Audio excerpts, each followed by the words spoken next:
Sir sir sir കിട്ടില്ല കഴിഞ്ഞോ? എപ്പോഴേ കഴിഞ്ഞു. ആരാ പിടിച്ചത്? നമ്മുടെ ഹെഡ് മാസ്റ്റർ പിള്ള സാർ. അപ്പൊ വിഷ്ണുനാരായണൻ പിടിച്ചില്ലേ? ആ പിടിക്കാൻ പോയിട്ടുണ്ട് ഭക്തപ്രിയൻ ചിട്ടി ഫണ്ടിലേക്ക്.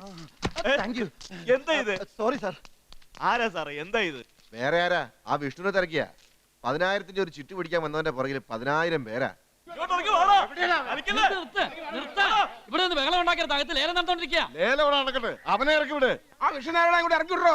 അങ്ങനെ ആൾ ഇവിടെ വന്നില്ലെന്ന് പറഞ്ഞില്ലേ? ഓ അടുത്തത് എന്താ എന്താ? വിഷ്ണുനാരായണ ഇല്ല ഇവിടെ. എന്റെ പൊന്നു ചേട്ടാ, അങ്ങേര് ഇവിടെ വന്നില്ല. അങ്ങേരെ കാത്ത ഇവരെല്ലാം ഇവിടെ നിൽക്കുന്നത്. എന്നാ വരട്ടെ, കണ്ടിട്ട് തന്നെ പോവാം. 14,500, 15,000, 15,000 ഒരു തരം, 15,000 രണ്ടു തരം, 15,100.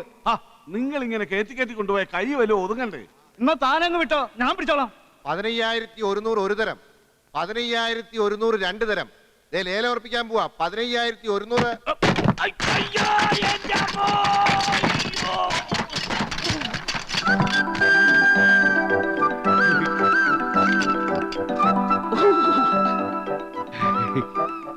$16,000 ഒരു തരം, 16,000 രണ്ടു തരം, 17,000.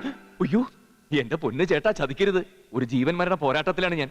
ഈ ചിട്ടി പിടിച്ചെടുത്തില്ലെങ്കിൽ പിന്നെ തൂങ്ങിച്ചാവുക നിവൃത്തിയുള്ളൂ. അത്ര കഷ്ടത്തിലാ ഞാൻ. ഇത്തിരി കഷ്ടത്തിലാ. 17,000 ഒരു തരം. ഒരു മിനിറ്റ് ചേട്ടാ, പ്ലീസ്, ഞാൻ കാല് പിടിക്കാം, ഒന്ന് വിട്ടേക്ക്. ഇല്ലെന്ന് പറഞ്ഞില്ലേ? തനിക്ക് എന്താ എത്ര ആവശ്യം? ഇന്നലത്തെ കപ്പലിൽ ദുബായിൽ നിന്ന് ഒരു പെട്ടി സ്വർണം വന്നിട്ടുണ്ട്. അതീന്ന് കുറച്ച് വാങ്ങാനാ. 17,000 രണ്ടു തരം, 17,500.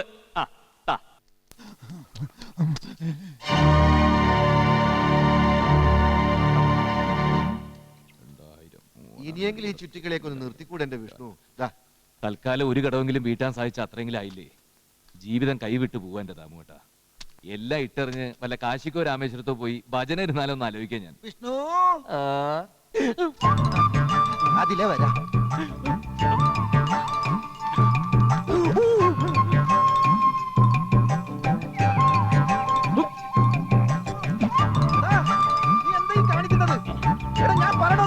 എനിക്ക് കേൾക്കണ്ട. ഞാൻ പറയണ ഒന്ന് കേൾക്ക്. പോകാം. വീട് ജപ്തി ചെയ്യാൻ ആള് വന്ന്. ചെയ്തോട്ടെ, അതിന് എന്റെ വീടല്ലല്ലോ, നിന്റെ വീടല്ലേ? അയ്യോ എന്റെ വീടല്ല, നിന്റെ വീടാ. അയ്യോ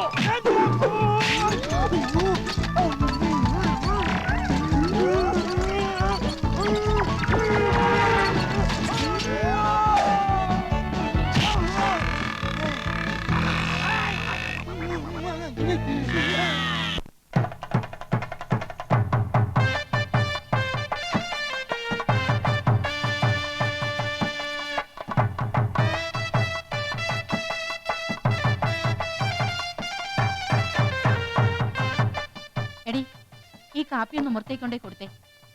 അതെ, വിഷ്ണു കഴിഞ്ഞ ഓണത്തിന് വാങ്ങിത്തന്ന സാരിയില്ലേ, ഒറ്റ അലക്കിന് കളർ മുഴുവൻ അങ്ങ് പോയി. അവൻ അല്ലേലും അങ്ങനെ സെലക്ഷനെ അറിയില്ല. നീ ആ കാപ്പി അങ്ങോട്ട് കൊടുക്ക്. സെലക്ഷൻ അറിയാത്തോണ്ടൊന്നും അല്ല, നക്കാപ്പിച്ച വില കൊടുത്ത് വാങ്ങിയാൽ അങ്ങനെയൊക്കെ തന്നെ ഇരിക്കും. എടി, നിന്നോടാ പറഞ്ഞത് ഈ കാപ്പി അങ്ങോട്ട് എടുത്തോണ്ടേ കൊടുക്കാൻ. ഇവക്കെന്നെ ചെവി കെട്ടൂടെ? ആ അവതാളം കേക്കണ്ടാന്ന് വെച്ചിട്ടാ. പിന്നെ ചേട്ടനെ കുറ്റം പറയുന്നതും കേൾക്കാണ്ടിരിക്കാലോ. ചേട്ടനെ പറഞ്ഞപ്പോ അവക്കങ്ങ് നൊന്തു. എന്റെ മാത്രം ചേട്ടനല്ലോ, നിങ്ങളുടെ ആങ്ങളെയല്ലേ. പിന്നെ ഒരു വ്യത്യാസമുണ്ട്. ചേട്ടന് പറഞ്ഞാൽ എനിക്ക് നോവും, നിങ്ങൾക്ക് നോവില്ല. ആ പാവം ഒരു ദിവസം കണ്ണടച്ചാലേ എന്റെ പുന്നാര ചേച്ചിമാരും അവരുടെ പ്രശസ്ത ഭർത്താക്കന്മാർ മാങ്കുളം ബ്രദേഴ്സും പട്ടിണിയാവും. ചുമ്മാതല്ലടി, കെട്ടുപ്രായം കഴിഞ്ഞിട്ട് നീ ഇങ്ങനെ മൂത്ത് നിൽക്കുന്നത്. ആ ഞാൻ നിന്നോളാം, നിങ്ങൾക്ക് നഷ്ടമൊന്നുമില്ലല്ലോ. പിന്നെ നിങ്ങൾ കുറ്റം പറയുന്ന ആ വിഷ്ണു ഉണ്ടല്ലോ, അയാളെ നാട് മുഴുവൻ കടം വാങ്ങിയിട്ടാ മൂക്കുന്നതിന് മുമ്പ് നിങ്ങളെ കെട്ടിച്ചയച്ചത്. പെണ്ണിന്റെ ഒരു ജാടേ. ഇളയ മോളല്ലേ, അതിന്റെയാ. ഒന്ന് നിർത്ത. ചായ ഒന്ന് നിർത്താൻ. അല്ല, നിങ്ങൾ ഇത് എന്ത് ഭാവിച്ചാ? എന്താ നിങ്ങളുടെ ഉദ്ദേശം? എന്റെ ഗോമതി, നീ രാജ്യത്തെങ്ങും അല്ലേ? കുന്നത്തൂർ ക്ഷേത്രത്തിൽ ഉത്സവം തുടങ്ങുന്നത് ഇന്നല്ലേ? അവിടുത്തെ ഉദ്ഘാടന കച്ചേരി ഞങ്ങൾ മാങ്കുളം പ്രദേശിന്റേതല്ലേ? ഞങ്ങൾ ഇന്നൊരു കലക്ക് കലക്കും. പിന്നെ അതെ, കലക്കും കലക്കും. അച്ചിവിട്ടി കിടക്കുന്നും പോരാ, ബീപ്പിനൊരു കുറവുമില്ല. ആ പെണ്ണ് പറഞ്ഞു നേരാ. വിഷ്ണു ഒരുത്തനിലേക്ക് കാണാം 4 നേരം കഞ്ഞി കുടിച്ച് കിടക്കുന്നത്. ഞങ്ങൾക്ക് ഞങ്ങളുടെ വീടൊക്കെ ഞങ്ങൾക്ക് പോയേക്കാം. തറവാട്ട് പേരിന് ഒരു കുഴപ്പമില്ല. പൊന്നും മടം പൊന്നൊക്കെ കുഴിച്ചിട്ടിരിക്കുമല്ലേ ഇവിടെ. അതെ, ഒരു കാലത്ത് ഞങ്ങൾ അങ്ങനെ തന്നെ ഇവിടെ കഴിഞ്ഞിരുന്നേ. പറഞ്ഞുറപ്പിച്ച സ്ത്രീധനത്തുക ഇതുവരെ തന്നിട്ടില്ല. കല്യാണം കഴിഞ്ഞിട്ട് വർഷം 5 കഴിഞ്ഞു, ഇപ്പഴാ സ്ത്രീധനം. പെട്ടുപോയത് ഞങ്ങളല്ലേ. ഒരു വേലയും കൂലിയില്ലാത്ത അമ്പലം നിറങ്ങിയാൽ ഞങ്ങളുടെ തലയിൽ വായിപ്പോയി. ശരിയാ.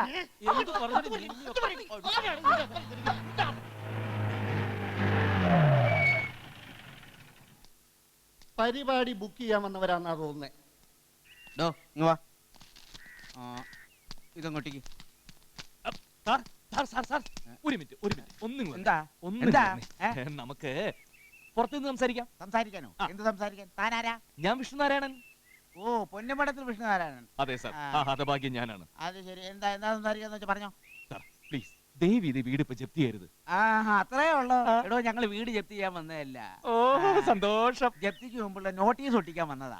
സാർ പ്ലീസ് സാറിന്റെ ഗതികേട് മനസ്സിലാക്കണം. കെട്ടുപ്രായത്തെ പെങ്ങന്മാരെ കെട്ടിച്ചയക്കാൻ വേണ്ടി എനിക്ക് കുറച്ച് കാശ് കടം മേടിക്കേണ്ടി വന്നു.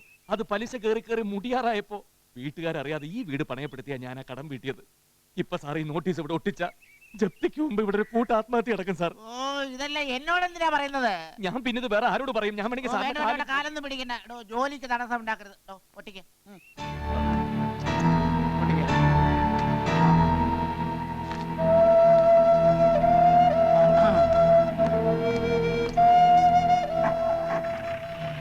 ഇന്നത്തെ കച്ചേരി ഒരു കലക്ക് കലക്കണം.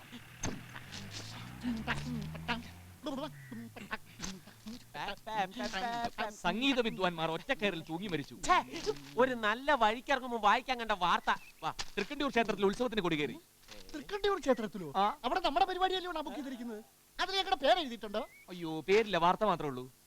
അങ്ങനെ വരാൻ വഴിയില്ലല്ലോ. അങ്ങനെ വരാൻ വഴിയുണ്ട്. നിനക്ക് തെറ്റി കാണും. ഞാനൊന്ന് നോക്കട്ടെ. പേരാണ് നോക്കട്ടെ. ഇതിനൊന്നുമില്ല. വാ. അയ്യോ. കിത്താങ്കെടുക്കരുത്, താങ്കെടുക്കരുത്, ഇന്നെ താങ്കെടുക്കരുത്, താങ്കെടുക്കരുത്, ഇത്താങ്കെടുക്കരുത്, താങ്കെടുക്കരുത്, തരികിട തരികിടതോ. കിടതോ തരികിട, താങ്കെടുക്കരുത്, തരികിട, താങ്കെടുക്കരുത്, തരികിട. അളിയൻ വിളിച്ചോ? ഇല്ല. തോണ്ടിയ പോയെ? ഇല്ലേ ഇല്ല.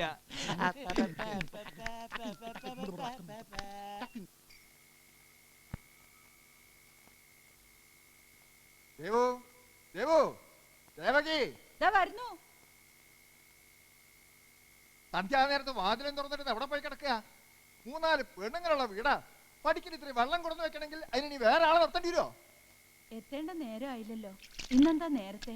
അത്താഴ പൂജ കഴിയും മുമ്പ്. അത്താഴ പൂജയും നിർമ്മാലിയൊക്കെ ഞാർക്കാ കാണാൻ പറ്റുക? കുടുംബക്ഷേത്രം നാട്ടുകാരെ കൈയടക്കാൻ പോവല്ലേ? ഇനി ഭഗവതിയെ കൂടി അവിടുന്ന് ഓടിച്ചാലേ അവർക്ക് തൃപ്തിയാവൂ. പുതിയൊരു വാർത്തയായിട്ടാ അപ്പൊ കമ്മിറ്റിക്കാർ വന്നിരിക്കുന്നത്. കോടതി വിധി ഉണ്ടാവും അത്രേ. വരും പോലെ വരട്ടെ. ഇനി ദേവിയുടെ ഇഷ്ടം എന്താ വെച്ചാ അതുപോലെ നടക്കട്ടെ. അമ്മേ ഭഗവതി, ചിലപ്പോ പൊന്നമ്മടക്കാര് നടത്തുന്ന അവസാനത്തെ ഉത്സവമായിരിക്കും ഇത്. വിഷ്ണുവിനോടൊന്ന് പറഞ്ഞേക്കേ, ഭഗവതിയുടെ ശാപം ഏറ്റുവാങ്ങണ്ടെന്നുണ്ടെങ്കിൽ നാളെ നടയടച്ച് കൊടിയിറങ്ങുമ്പോഴെങ്കിലും ഒന്ന് പോയി